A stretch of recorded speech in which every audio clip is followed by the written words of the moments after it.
Hello दोस्तों, नमस्कार। एक बार फिर से स्वागत है आपके अपने YouTube channel due GK tricks में।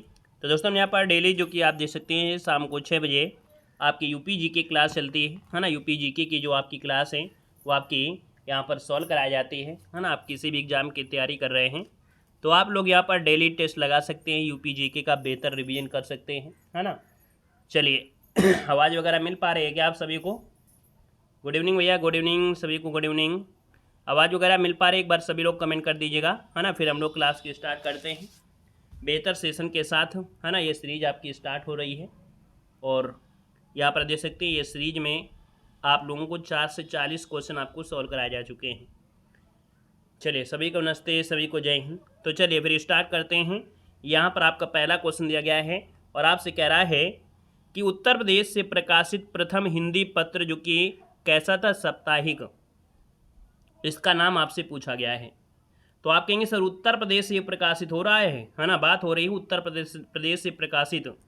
तो दोस्तों ये है आपका बनारस अखबार है। ऑप्शन नंबर आपका बी हो जाएगा। जो आपका बनारस अखबार है ये उत्तर प्रदेश से प्रकाशित होता था, याद रखिएगा। और ये कब? तो आपके 1845 में, ठीक है, 1845 से प्रकाशित हुआ था, याद रखिएगा। और ये अखबार जो था उर्दू फारसी के मिश्रण से लिखा जाता था। क्वेश्चन पूछेगा कि बनारस अखबार जो आपका है इसके संपादक कौन थे?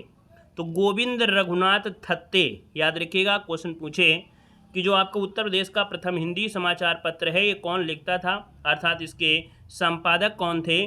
तो आपकी गोविंद रघुनाथ थत्ते थे। ये बहुत बार क्वेश्चन आपसे पूछा गया है, क्लियर है, ठीक है ना। और कुछ लोग हिंदी का पहला अखबार मानते हैं कौन? जो आपके शिव प्रसाद सितारे हिंद का है। वास्तविकता देखा जाए तो वो स्वामित्व के लोग में आपका था, ठीक है।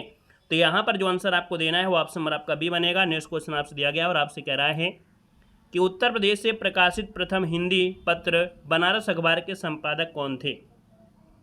तो अभी हमने बताया कि आपका आंसर क्या हो जाएगा। तो आप कहेंगे सर यहाँ पर आंसर ये हो जाएगा गोविंद रघुनाथ थत्ते, जिसको ऑप्शन आ रहा है यहाँ पर जवाब राइट हो जाएगा। और अगर आप पूछे संचालक कौन थे, संचालक, तो संचालक थे शिव प्रसाद सितारे हिंद, याद रखिएगा। बनारस अखबार है और आप कहेंगे सर 1845 से ये आपकी शुरुआत हुई थी। आगे बढ़िएगा। क्वेश्चन दिया गया है कि निम्नलिखित में से कौन ईसाइयों का पत्र था? बताइएगा कि ईसाइयों का जो पत्र था इनमें से वो कौन है? तो ये था आपका लोकमित्र। क्या नाम था? ईसाइयों का जो पत्र था वो था लोकमित्र। ऑप्शन नंबर आपका ए राइट हो जाएगा। नेक्स्ट क्वेश्चन आपसे दिया गया है और आपसे कह रहा है कि आगरा से प्रकाशित भारत खंडाभात्र के संपादक इनमें से कौन थे? तो दोस्तों यहाँ पर देखा जाए तो इसका आंसर आपका जो बनेगा वो राइट हो जाएगा। कौन? तो यहाँ पर आंसर आपका बी बनेगा, वंशीधर वाजपेयी। वंशीधर वाजपेयी ऑप्शन नंबर आपका राइट हो जाएगा, बी नंबर। आगे बढ़िएगा। क्वेश्चन आपसे अगला पूछा गया और आपसे कह रहा है कि निम्न में से किसका संपादक गणेश शंकर विद्यार्थी करते थे? चलिए, किसका संपादक गणेश शंकर विद्यार्थी करते थे? तो ये जो आपकी प्रताप पत्रिका है इसका आंसर आपका बी बनेगा। ऑप्शन नंबर आपका जिसका सी आ रहा है बिल्कुल राइट हो जाएगा। गणेश शंकर विद्यार्थी जो आपके थे वो प्रताप, है ना, इसके संपादक थे। ये समाचार पत्र आपका याद रखिएगा। अगला क्वेश्चन यहाँ पर दिया गया है और आपसे कह रहा है कि निम्नलिखित में से किसका संपादन मदन मोहन मालवीय करते थे? चलिए, मदन मोहन मालवीय की अगर बात करते हैं तो यहाँ पर आंसर क्या हो जाएगा? चलिए, मदन मोहन मालवीय जो करते थे वो आपके हिंदुस्तान, क्या हो जाएगा? हिंदुस्तान, जो आपका है हिंदुस्तान जिसे बोलेंगे, इसका संपादक करते थे मदन मोहन मालवीय। ऑप्शन आपका डी बनेगा। नेक्स्ट क्वेश्चन यहाँ पर दिया गया है कि निम्नलिखित में से कौन हंस पत्रिका के संपादक थे? कौन हंस पत्रिका के संपादक थे, बताना है। यहाँ पर देखा जाए तो आपके हंस पत्रिका के जो संपादक थे वो मुंशी प्रेमचंद थे। ऑप्शन बी हो जाएगा, मुंशी प्रेमचंद आपका आंसर जो आ रहा है बिल्कुल राइट हो जाएगा। और देखा जाए तो इसका संपादन आपके 1930 में बनारस से आपका प्रारंभ हुआ था, याद रखिएगा। यहाँ पर आगे बढ़ते हैं। क्वेश्चन आपसे दिया गया है और आपसे कह रहा है कि हिंदी प्रदीप के संपादक आपके कौन थे? हिंदी प्रदीप के संपादक पूछा गया है और आप कहेंगे सर यहाँ पर देखा जाए तो आपके बालकृष्ण भट्ट। ऑप्शन आपका डी हो जाएगा कि जो बालकृष्ण भट्ट हैं वो हिंदी प्रदीप के क्या थे? संपादक थे। ऑप्शन नंबर आपका डी यहाँ पर राइट हो जाएगा। और अगले क्वेश्चन को आते हैं। क्वेश्चन आपसे दिया गया है, क्या कह रहा है यहाँ पर देखना है। कह रहा है कि भारत के पहले उर्दू समाचार जामे जहांनुमा के संपादक आपके कौन थे। बताना है ये भारत का पहला उर्दू अखबार जामे जहांनुमा के संपादक जो थे वो आपके कौन थे, ये बताना है। तो यहाँ पर आंसर नंबर आपका क्या बनेगा, बी, ये थे आपके सदा सुखलाल। याद रखिएगा ये आपके कहाँ से, तो आपकी मिर्ज़ापुर से हो जाएगा, याद रखिएगा, ठीक है ना। और इसका अर्थ होता है दुनिया को दिखाने वाला प्याला, ठीक है ना। आगे बढ़िएगा, क्वेश्चन आपसे अगला पूछा गया है और आपसे कह रहा है कि उत्तर प्रदेश के पहले उर्दू अखबार का नाम क्या है। अब बात हो रही है उत्तर प्रदेश के, है ना। देखो वो पहला था भारत का पहला उर्दू अखबार, ये आपका क्वेश्चन आ गया है कि उत्तर प्रदेश का पहला उर्दू अखबार। तो जब उत्तर प्रदेश का पहला उर्दू अखबार पूछा गया है तो आंसर आपका हो जाएगा कौन, या आंसर डी हो जाएगा, सदरुल हो जाएगा। क्या हो जाएगा, सदरुल इसका आंसर है, राइट हो जाएगा, याद रखिएगा, ठीक है ना। और आगे बढ़ते हैं, क्वेश्चन आपसे अगला पूछा गया है, कह रहा है कि कामरेड तथा हमदर्द अखबार का प्रकाशन करते थे। कामरेड और हमदर्द जो अखबार है इसका प्रकाशन कौन करते थे। यहाँ पर देखा जाए तो आपका आंसर हो जाएगा ए नंबर, ये हैं मौलाना मोहम्मद अली जौहर। मोहम्मद जो आपके अली जौहर हैं ये कामरेड और आपके हमदर्द अखबार का प्रकाशन करते थे, ऑप्शन ए बनेगा। अगले क्वेश्चन को आते हैं, क्वेश्चन आपसे दिया गया है और आपसे कह रहा है उर्दू दैनिक कौमी आवाज़ का प्रकाशन निम्नलिखित में से किनके प्रयासों के फलस्वरूप हुआ था। चलिए बताना है, जो कौमी आवाज़ है अर्थात होता है कौमी आवाज़ मतलब होता है राष्ट्र की आवाज़, ये भारत में प्रकाशित होने वाला एक उर्दू अखबार है। यहाँ पर देखा जाए तो आप कहेंगे सर इसका आंसर ये हो जाएगा, ये जवाहरलाल नेहरू और जो रफ़ी अहमद किदवई हैं, है ना।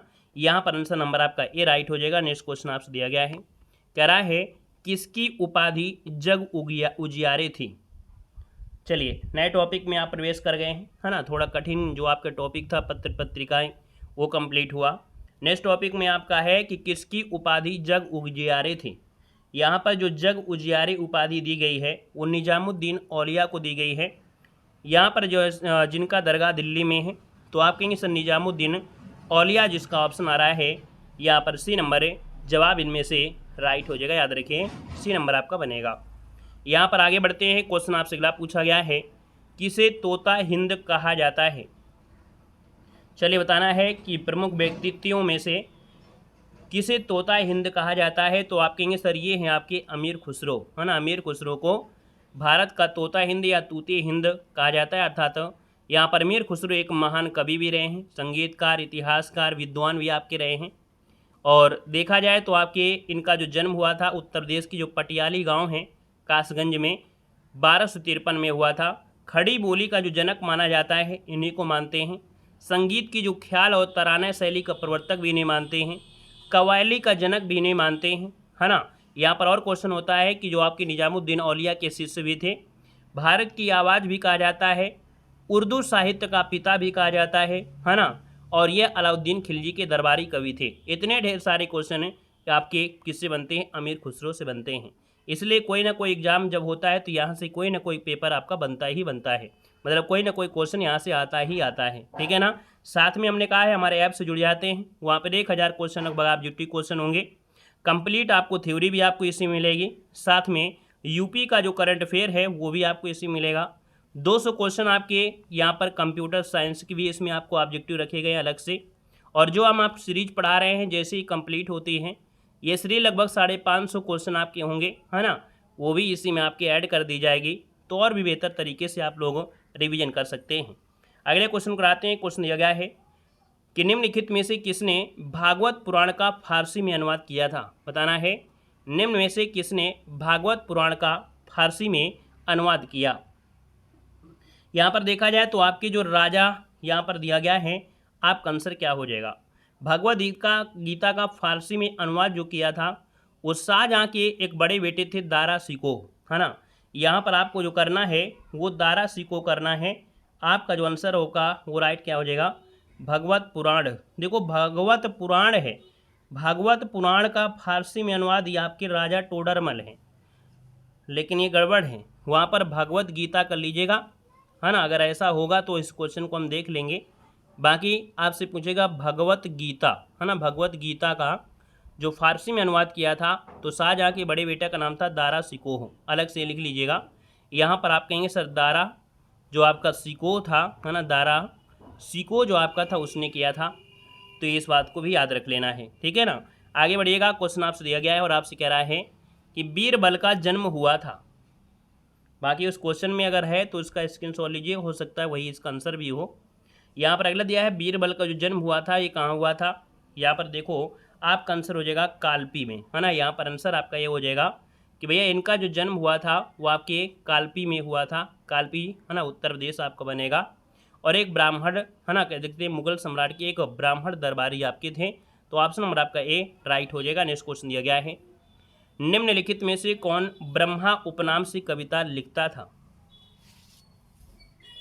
चलिए बताना है कि यहाँ पर ब्रह्म उपनाम से जो कविता लिखता था इनमें से वो आपका कौन है। तो ऑप्शन नंबर आपका बनेगा कौन, तो यहाँ पर ऑप्शन ए हो जाएगा, ये है आपके बीरबल है। ऑप्शन आपको देना है ए नंबर है, बीरबल आपका आंसर है, राइट हो जाएगा, याद रखिएगा। यहाँ पर देखिए अगला क्वेश्चन आपसे दिया गया है और आपसे कह रहा है कि नाना साहब के ऊपर अंग्रेजी सरकार ने कितने रुपए का इनाम रखा था। चलिए बताना है कि नाना साहब के ऊपर अंग्रेजी सरकार ने कितने रुपए का इनाम रखा था। तो याद रखिएगा 1,00,000 रुपए का इनाम रखा था। यहाँ पर जो आंसर है वो आपका ये नंबर है, राइट हो जाएगा। नेक्स्ट क्वेश्चन को आते हैं। क्वेश्चन दिया गया है कि निम्नलिखित में से कौन अपने विद्यार्थी जीवन में मकरंद तथा झक्कड़ सिंह उपनाम से प्रसिद्ध यहाँ पर कविता लिखता था। तो दोस्तों यहाँ पर देख सकते हैं मकरंद तथा झक्कड़ सिंह उपनाम से जो कविता लिखता था ये मदन मोहन मालवीय थे। ऑप्शन नंबर आपका सी राइट हो जाएगा। नेक्स्ट क्वेश्चन को आते हैं। क्वेश्चन आपसे अगला पूछा गया है कि सरपरोशी की तमन्ना अब हमारे दिल में है, ये जो रचना किया है वो किसने किया है। राम प्रसाद बिस्मिल बिल्कुल सही है, याद रखिएगा राम प्रसाद बिस्मिल जिसको ऑप्शन है यहाँ पर बी नंबर है, ये जवाब बिल्कुल सही हो जाएगा, नोट कर लीजिएगा। यहाँ पर आगे बढ़ते हैं। क्वेश्चन आपसे अगला पूछा गया है और आपसे कह रहा है कि अमीर खुसरो ने किसके विकास में अग्रणी भूमिका निभाई है। अमीर खुसरो ने किसके विकास में अग्रणी भूमिका निभाई है। तो इन्होंने जो भूमिका निभाई है खड़ी बोली में, यहाँ पर आंसर नंबर आपका सी राइट हो जाएगा। बाकी खड़ी बोली हिंदी भाषा संगीत के विकास में भी यहाँ पर भूमिका निभाई है। खड़ी बोली का प्रथम कवि भी अमीर खुसरो को कहा जाता है।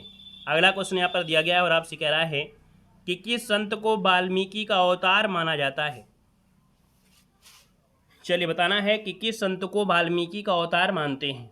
यहाँ पर आंसर क्या हो जाएगा, तो कहेंगे सर गोस्वामी तुलसीदास जो आपके हैं। याद रखिएगा गोस्वामी तुलसीदास को महर्षि वाल्मीकि का अवतार माना जाता है। और तुलसीदास ने रामचरितमानस और हनुमान चालीसा जैसे विश्व प्रसिद्ध जो ग्रंथ हैं इनकी रचना यहाँ पर किया है और इनके बारे में कई चीज़ें आपको बताया भी है। तुलसीदास की अगर बात करें तो इनका जन्म, है ना, राजापुर जो आपका है वहाँ पर आपका हुआ था। सरयू पाप ब्राह्मण थे, है ना, ढेर सारे आपके इनके बारे में हैं। और यहाँ पर आगे बढ़ते हैं। क्वेश्चन आपसे अगला पूछा गया है और आपसे कह रहे हैं कि निम्न में से कौन सुमेलित नहीं है। कौन सुमेलित नहीं है आपको बताना है।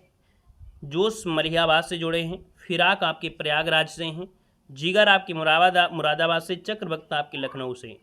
तो जो फिराक हैं ये आपके गोरखपुर से थे। तो आप कहेंगे सर इनको गोरखपुरी के नाम से जानते हैं। क्या नाम से जानते हैं, गोरखपुरी के नाम से यहाँ पर जाना जाता है जो आपके फिराक हैं। तो ऑप्शन बी नंबर आपका गलत हो जाएगा। नेक्स्ट क्वेश्चन दिया गया है कि अमीर खुसरो का जो जन्म हुआ था वो कहाँ पर हुआ था। चलिए बताइएगा कि जो अमीर खुसरो हैं इनका जो जन्म हुआ था वो कहाँ पर हुआ था। यहाँ पर देख सकते हैं अभी हमने बताया कि इनका जन्म जो हुआ था वो आपके कासगंज में हुआ था। ऑप्शन नंबर आपका सी कासगंज आपका आंसर है, राइट हो जाएगा। नेक्स्ट क्वेश्चन को आते हैं। क्वेश्चन दिया गया है कि राष्ट्रकवि मैथिली शरण गुप्त का जो जन्म हुआ था, है ना, ये कब हुआ था। राष्ट्रकवि मैथिली शरण गुप्त का जो जन्म हुआ था ये कब हुआ था, यहाँ पर कहाँ हुआ था ये पूछा गया है, बताना है। राष्ट्रकवि मैथिली शरण गुप्त का जन्म, ये क्वेश्चन हिंदी में बहुत बार पूछा गया है ना। याद रखिएगा इनका जो जन्म है वो आपके झांसी में हुआ था। झांसी में एक गांव है चिरगांव, चिरगांव में आपका हुआ था। और याद रखिएगा 1886 में हुआ था। इनको राष्ट्र कवि की उपाधि भी यहाँ पर दी गई है। यहाँ पर अगला क्वेश्चन आपसे पूछा गया है कि सिंहासन बत्तीसी के रचनाकार कौन हैं। सिंहासन बत्तीसी के जो रचनाकार आपकी इनमें से हैं वो आपके कौन है यहाँ पर बताना है। तो सिंहासन बत्तीसी की बात करते हैं तो आपने एक रचना पढ़ा होगा प्रेम सागर, है ना, लल्लू लाल, उन्हीं की ये रचना भी है आपकी लल्लू लाल। ऑप्शन नंबर आपका बी यहाँ पर राइट हो जाएगा। और अगले क्वेश्चन कराते हैं। क्वेश्चन दिया गया है कि किस कारागार में पंडित राम प्रसाद बिस्मिल को फांसी दी गई थी। तो बताना है कि पंडित राम प्रसाद बिस्मिल को जो फांसी दी गई थी वो आपके कहाँ पर दी गई थी। क्या इस क्वेश्चन का जवाब आप कमेंट बॉक्स में कमेंट कर सकते हैं।